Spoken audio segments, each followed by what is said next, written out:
Jeshi la Polisi Tanzania lingependa kuwajulisha kuwa hadi mchana huu wa tarehe 9 mwezi wa 12 2025, hali ya usalama wa nchi ni shwari. Vyombo vya ulinzi na usalama vinaendelea kuimarisha usalama nchini sambamba na kulinda maisha ya watu na mali zao. Aidha, Jeshi la Polisi lingependa kutoa wito kwa wananchi kuendelea kuzipuuza picha mjongeo na picha mnato zinazoendelea kusambazwa kwenye mitandao ya kijamii zikionyesha kwamba kuna maandamano yameanza maeneo mbalimbali. Taarifa hizo sio sahihi. Wanatumia picha mjongeo na picha mnato za matukio ya nyuma kama vile ya tarehe 29, tarehe 30 na tarehe 31 mwezi wa 10 2025.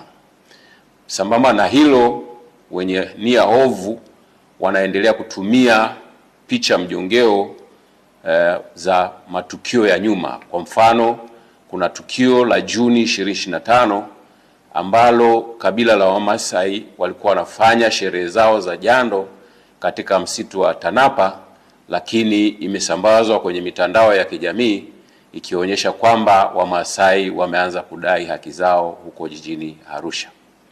Tunaendelea kuwahimiza Watanzania kuendelea kuzipuuza picha za aina hiyo kwa sababu zina lengo la kuwahadaa kwamba kuna maandamano yanafanyika.